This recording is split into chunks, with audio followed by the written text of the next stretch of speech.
Adesso io passo la parola a Maria Teresa Panini, editrice della Franco Cosimo Panini Editore, che ci parla di un personaggio che penso conosciamo tutti, ma soprattutto conoscono bene i bimbi e i genitori di bimbi più piccolini, che è la Pimpa. Attraverso la Pimpa è riuscito a costruire un racconto fatto apposta per i bambini e che i genitori possono utilizzare e sfruttare per andare a raccontare quello che sarà il viaggio, l'esperienza di viaggio e di vacanza che si va a fare. Tra l'altro vedo qui che una delle ultime guide è proprio legata al Friuli Venezia Giulia. Quindi ti passo la parola Maria Teresa e raccontaci un po'.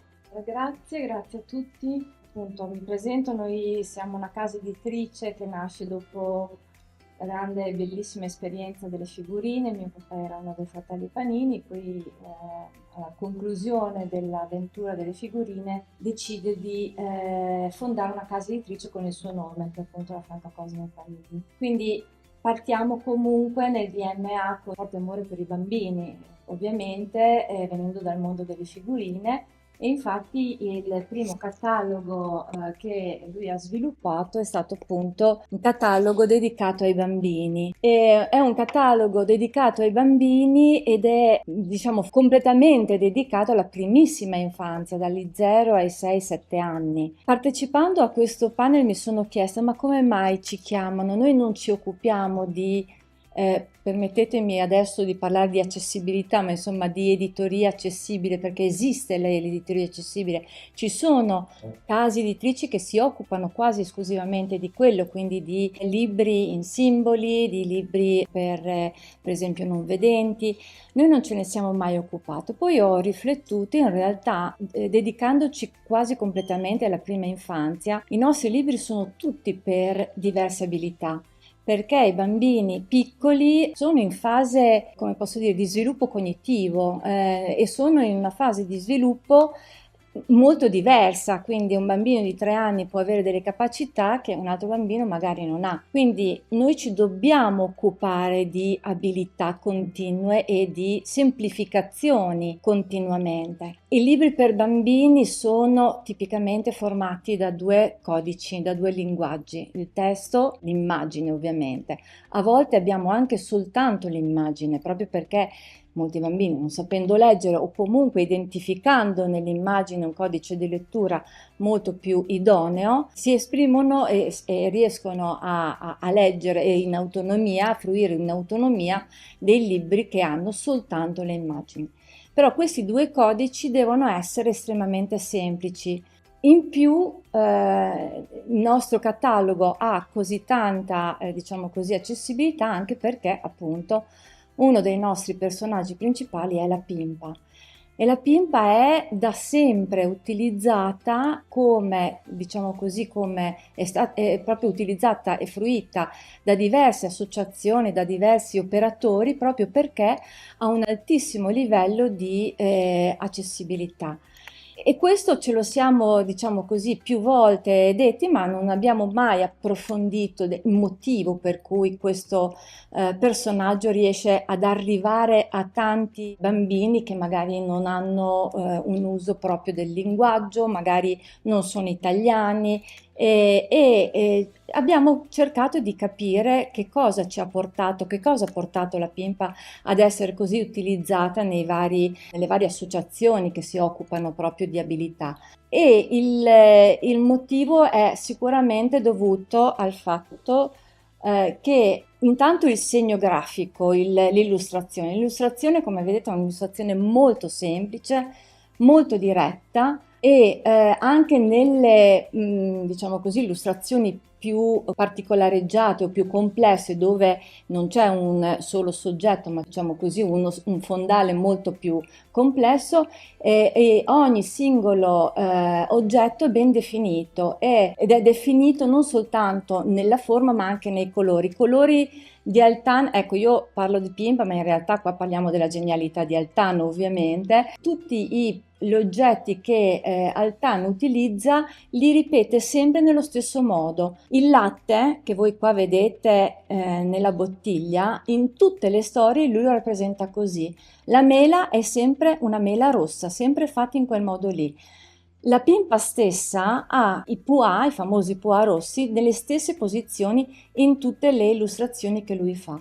Questo semplifica enormemente il codice visivo e dà anche una sorta di sicurezza al bambino, perché l'oggetto è sempre rappresentato in quel modo. Se io dico latte, quello è il latte. Le tinte sono tinte forti ma piatte, non c'è mai una sfumatura. Abbiamo tentato ogni tanto di inserire qualche sfumatura, non so, nel cielo, però insomma è durato pochissimo, perché le tinte di Altan sono queste, le tinte della Pimpa sono queste. Questo ancora una volta identifica un mondo che è un mondo molto rassicurante.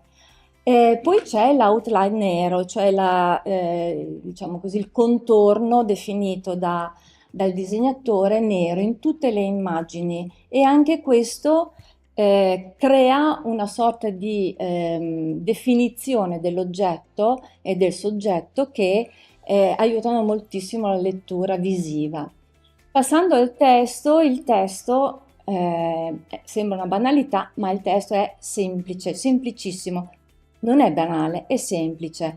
Le frasi sono cortissime, il significato è immediato e sempre il testo è in stretta connessione con l'immagine. Non ci sarà mai anche nella narrativa, un'apertura che racconta e nell'apertura dopo l'immagine di quello che viene raccontato nell'apertura prima, come ogni tanto succede. Qui abbiamo sempre una stretta connessione, in modo tale che il bambino, mentre ascolta la lettura del genitore, riesce a leggere per immagini. Quindi queste due caratteristiche, che sono molto semplici ma sono sempre così, hanno reso la Pimpa altamente leggibile, fruita proprio anche da chi ha delle difficoltà cognitive.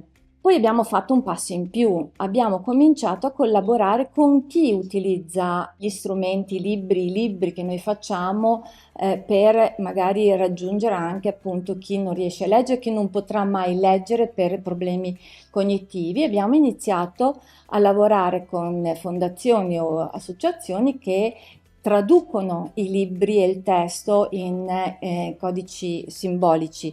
Questa è la comunicazione aumentativa alternativa, che è fatta di codici, quindi lo stesso testo che voi avete qua è stato semplificato e tradotto, trasposto in simboli con una codifica universale, perché questo è un alfabeto universale che viene utilizzato proprio per bambini con alta difficoltà cognitiva. In più abbiamo anche collaborato con Radio Magica, che tra le altre cose è un prodotto di friulano, quindi abbiamo proprio voluto portare anche questa esperienza, perché è un'esperienza molto importante, perché ci ha permesso attraverso dei video, di portare non soltanto in CAA ma anche in LIS e in autodescrizione le storie di Pimpa. Questi sono video che si possono scaricare online, si trovano tranquillamente su YouTube, e non soltanto le storie ma anche i fumetti. I fumetti è stato, diciamo così, un'impresa, perché il fumetto ha uno spazio ben definito, la narrazione è all'interno dei balloon ovviamente, e questa cosa del video ci ha permesso di elaborarlo con i simboli. È molto interessante ed è anche molto gratificante poterlo, come posso dire, poter utilizzare a tutti i livelli, perché in realtà ci sono moltissimi bambini che non hanno difficoltà cognitive, ma leggono meglio attraverso i simboli che attraverso il normale alfabeto. Ma perché siamo qui e sono qui a parlare, visto che si parla di viaggio? Perché la Pimpa è diventata anche una collana molto interessante di guide. Questa collana nasce un po' con l'idea che, allora, Pimpa, intanto forse tutti voi la conoscete probabilmente, però insomma l'attività preferita di Pimpa è il viaggio. Pimpa di solito si alza la mattina, fa colazione, Armando gli fa la colazione e poi parte perché ha una curiosità e vuole andare a scoprire come mai, che ne so, la Luna si è è dimagrita perché Pimpa ha visto che la luna è diventata più sottile e quindi parte, prende un mezzo di trasporto qualsiasi, un razzo piuttosto che la macchina di Armando, piuttosto che una nuvola e viaggia, fa la sua scoperta e poi torna indietro alla sera, Armando che la sta aspettando perché è sempre lì pronto ad aspettare, chiede dove sei stata e lei racconta dove stai e quindi racconta il viaggio che ha fatto. Quindi la principale attività di Pimpa è il viaggio. Quindi ci siamo detti, bene, perché non utilizziamo Pimpa per fare i viaggi, ma soprattutto per dare uno strumento ai nonni, ai genitori, a chi accompagna i bambini a raccontare la propria città. Quindi l'idea era quella di trovare il modo semplice per divertire e far conoscere la propria città ai bambini.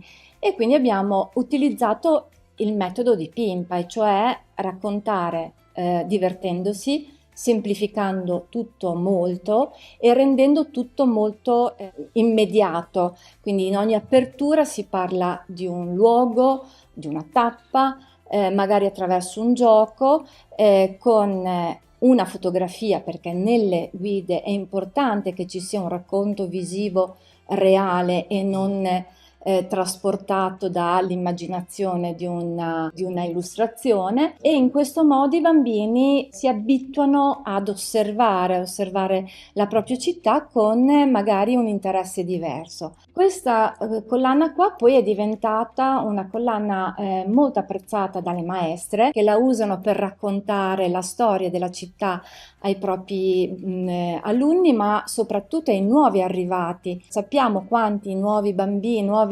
cittadini ci sono nelle nostre bellissime città che magari non hanno avuto la fortuna di racconti fatti dai propri genitori e quindi queste guide servono molto anche a questi nuovi arrivi. In più, nel tempo ci siamo resi conto che vengono molto utilizzati per bambini con difficoltà, soprattutto dello spettro autistico, per preparare il viaggio. Un po' quello che si diceva, no? Adesso esistono le storie sociali che sono all'interno dei siti, non so, dei musei, cioè ti raccontano attraverso le immagini il percorso che si deve fare per accedere al museo e in questo modo i bambini o comunque anche gli adulti con difficoltà si preparano e durante, diciamo così, il percorso avendo già in un qualche modo vissuto il tracciato e il percorso, hanno meno difficoltà, vanno meno in ansia. Questo succede con le nostre guide. Molti bambini che non riescono a viaggiare perché hanno difficoltà e hanno ansie dovute ai cambiamenti, pensate a un bambino autistico che cambia e che deve prendere un treno e che deve poi entrare in una città che non conosce, in un luogo che non conosce, preparandosi prima e anche in qualche modo metabolizzando il fatto del viaggio, riesce ad affrontarlo con maggiore serenità, a tale punto che abbiamo anche delle liste di richieste del tipo devo andare a Palermo, fatemi la guida di Palermo perché altrimenti mio figlio non si muove. E questo devo dire che ci ha dato veramente una grande soddisfazione e soprattutto ci ha anche imposto di semplificarle. Noi nella ultima versione che abbiamo fatto abbiamo deciso di semplificarle ulteriormente per renderle ancora più accessibili. Scusate, io uso questo termine, ma mi accorgo che adesso ho cercato mentre parlavate un'alternativa, ma non ci sono riuscita. Comunque il concetto l'avete capito, questo ci ha dato modo di riflettere anche sul percorso. Chiudo dicendo che sono assolutamente d'accordo sulla necessità di rendere non accessibile ma normale per tutti diciamo così, i nostri ambienti, ma anche i libri con cui lavoriamo. Fortunatamente noi siamo praticamente obbligati lavorando sulla primissima infanzia, perché quello è la base e su questo penso sia una riflessione che si può sicuramente estendere anche alle altre fasce di attività e di libri.